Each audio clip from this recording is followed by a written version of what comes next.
Go to the sixth inning here in downtown Toledo. Usako back up from Double-A, and he takes over on the mound. The 27-year-old native of South Korea, 5'11", 198-pounder, misses outside. Leo Bernal will lead things off. Jack Little, what a job for him. An inning and 2/3. He didn't allow anything. Not a base runner, got all ground balls. Got everybody out. Not everybody out as the right-hander Usako delivers outside.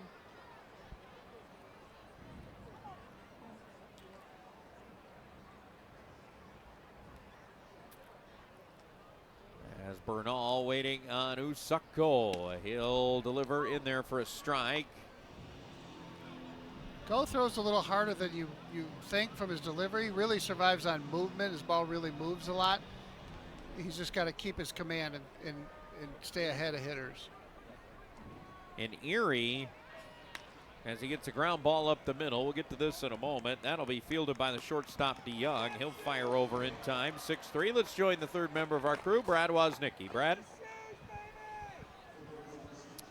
Well, it doesn't matter what time of year it is, doesn't matter what point in the season we're at. It's always a great night to get some ice cream here at the ballpark, and we are making some memories here tonight. I know I'm going with the classic chocolate, but Hannah is having her first Toffs experience tonight.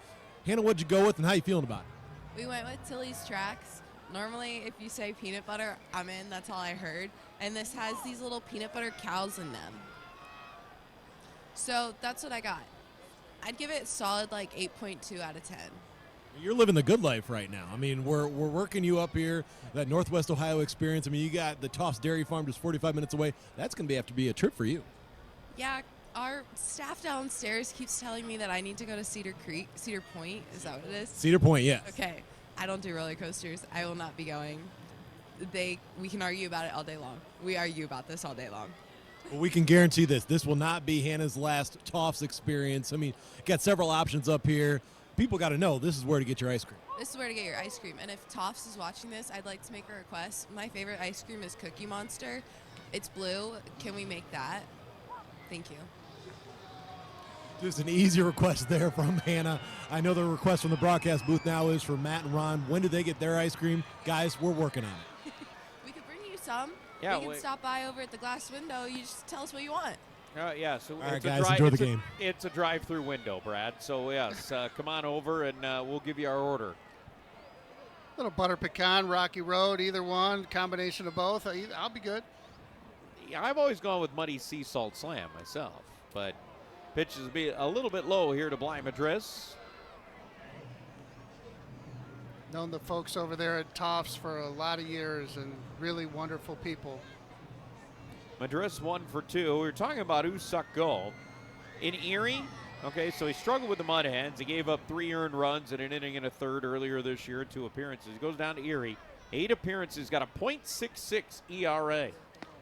And he misses here for a walk after getting a ground out. And in those 13 and 2/3 innings, Usako allowed just 5 hits, 1 run. He walked 2 and he struck out 22. He's got more fastball than his stature would say he would have, and he's got really good movement. But because of all that movement, he struggles to throw enough strikes. In Double-A, you get a little more swings on those edgy pitches. Up here and at the big league level, they're not going to swing at a lot of those pitches that aren't strikes. Fastball there, swing and a miss from Nelson Velasquez after Bly Madris got the walk. Facing Usako. He definitely has the arm.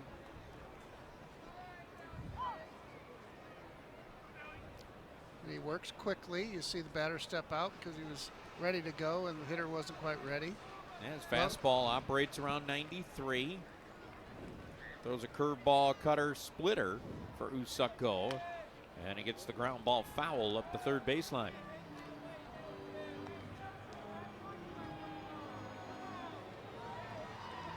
Last time he pitched for the Mud Hens was April 2nd. No decision, went an inning in Syracuse. Couple of walks, couple of strikeouts for him. But those couple of walks, there's a couple of walks. There's always a couple of walks, and that's what's got to get cleaned up. And as he does that, he's going to have great success, I think. The 0-2 coming up to Velasquez. Gets him to pop it up. Could be playable. Foul ground. Now back into fair ground for Young, the first baseman. He'll make the grab. There's 2 down. Top half of inning 6 here in downtown Toledo.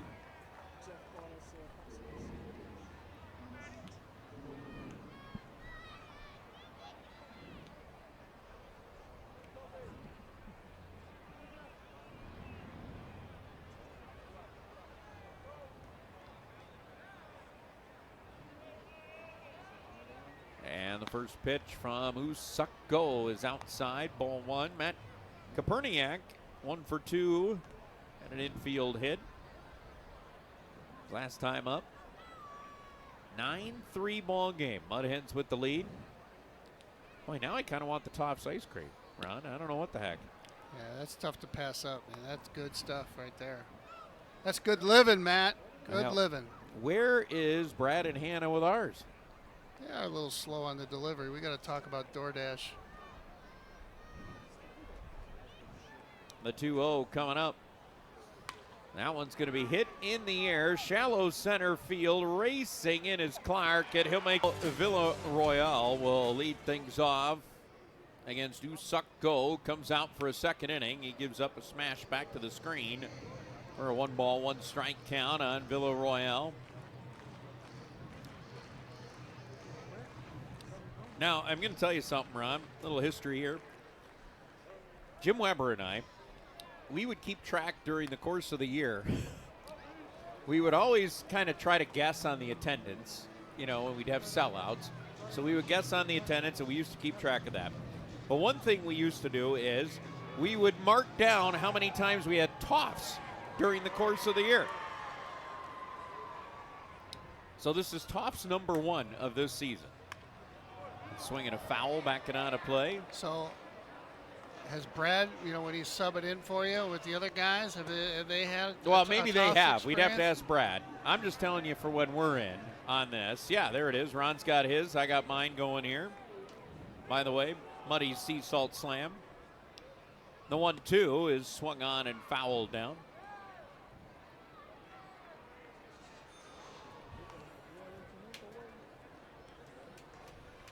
And the 1-2 coming up after the foul. And that is going to be an out. Already, the Boo Birds are already out about the Tops ice cream. We're already getting texts. I know. We're getting. You know? We're already getting texts about it.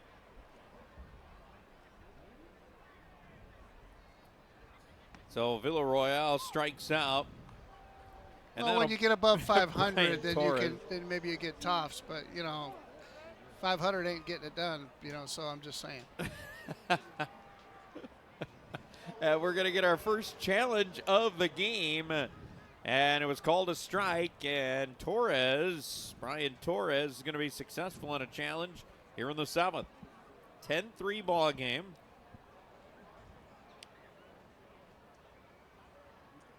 And the 1-0 is going to be a bit high, but shameless plug here for Toffs. How good is this? Oh, it's so good. It's the best ice cream you could get. You know, if Ron stops talking for a little bit in this inning, you know what's going on. Yeah, I'm woofing some ice cream. 2-0 coming up. That's going to be lined right to DeYoung. I'll tell you what, there's a lot of people not a big fan of the shift, but, man, when it works, it works. And that was perfect. DeYoung never moved. Looks beautiful. Nobody ever talks about when it goes right through the hole at shortstop on a ground ball, except when it works, it's a perfect thing. And you know, you see those guys slide up the middle, and you know your pitchers, you know what their action on their ball, left-handed batter up there, so it's not that hard to figure out. But you know, when it makes a lot of sense to just go with tendencies for sure. Usako rocks and fires. That'll be outside to Colton Ledbetter.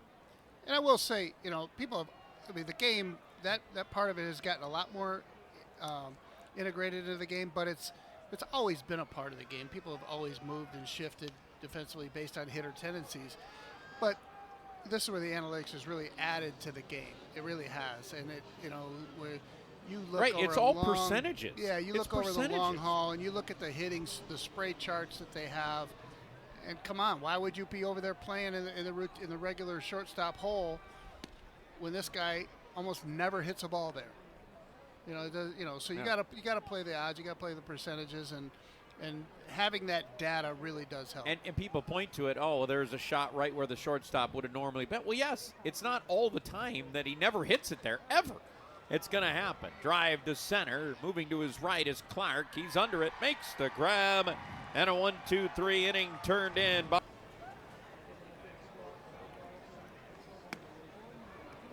Well, Max Anderson out of the ball game. Max Burt will take over.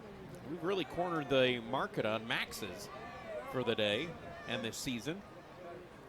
But Max Burt now at second base. Max Anderson out of the ball game. Of course, he's just coming back off of rehab, so probably don't want him playing a full game yet.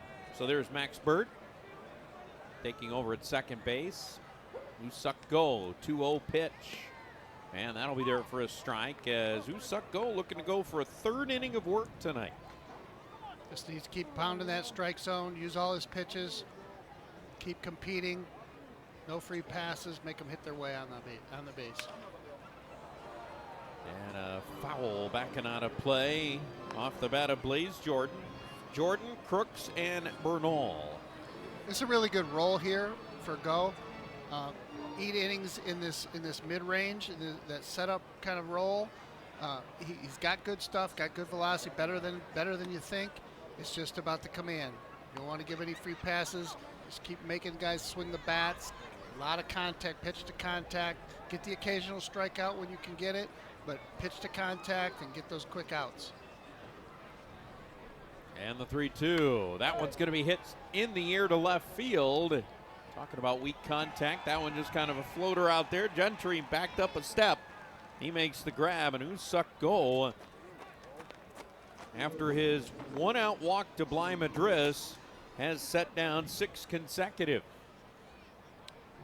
And he'll face Jimmy Crooks. Good off-speed pitch there, just got him just a little bit out front. Good contact, but he was so far out front, really couldn't drive that ball. And the pitch from Go way outside. Ball 1 to Crooks. You know, Crooks is hungry right now. He's had a 0 for night, and he's come in one of the hotter hitters in the league, and he's really wanting some production out of this at bat here, I promise you. So good focus here, good test against a really good hitter, a left-handed hitter too. So as a right-handed reliever, you want to be able to have something to keep you in the game. You got to be able to get lefties out. And so here's a good challenge, a good opportunity for Go to go against one of the better left-handed hitters and get them out. And the 1-1. Bends a curveball in there for a strike. 81-mile-an-hour curveball, Ron. Top of the zone, looked like a ball all the way there, dropped into the top of the zone. Not a pitch that the hitter wants to hit, but a good strike. And it's a 1-2 count on Crooks. Usako just misses outside.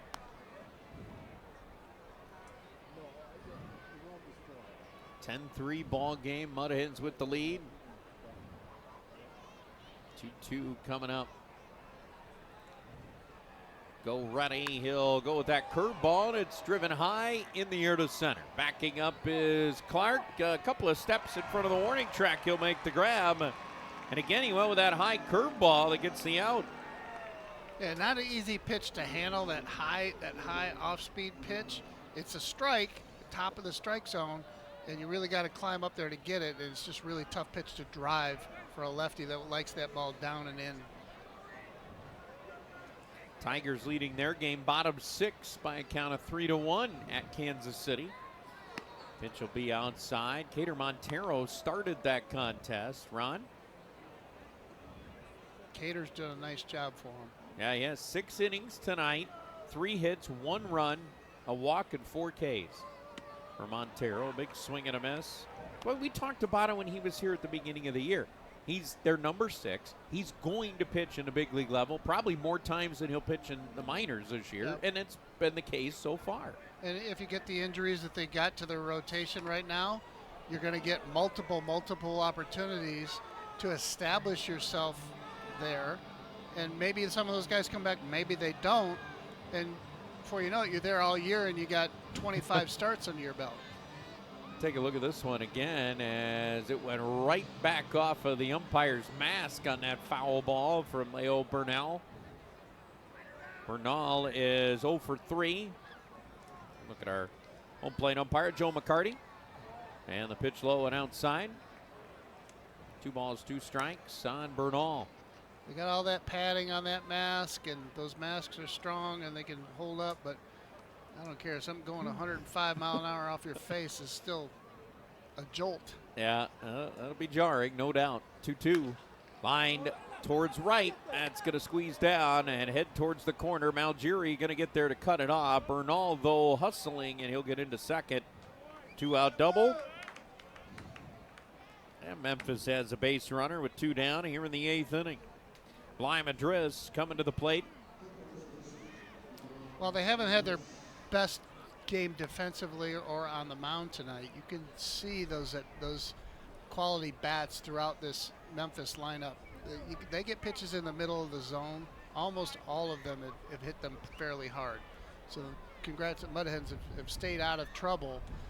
It's particularly Little getting out of that bases loaded jam, but they put some pressure on the pitcher because you got to pitch and make pitches to the edges. If you're in the middle of the plate, they will hit it hard.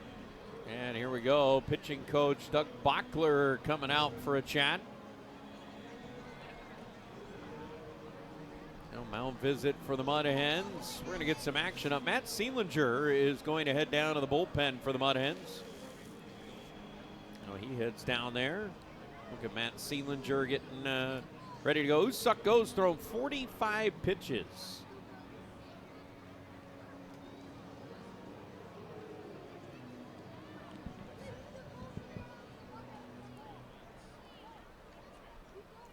He will face Bly Madris, trying to get through this inning. And for Usako, if he would do so, it would give him a 3-inning outing. You would figure he probably wouldn't go further than that, especially with the pitch count where it is at 45. And his first one is low to Bly Madris. Madris has been on twice, strikeout to start the game. Then he's gone single, run scored, and a walk. I think that's probably what that trip was. There is not only to give Seelinger a chance to get down there and get loosened up, but also just to, say, hey, get us through this. Give you a blow. Go. He's going a little further than he probably is used to going, and sometimes you just need a breather.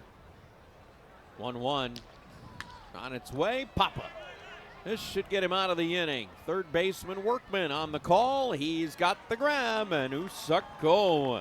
3 innings of work tonight for the Mud Hens. He gives up a double, but strands a runner, and we will head to the bottom of the 8th. All Mud Hens tonight, 10-3. This is Toledo Mud Hens baseball.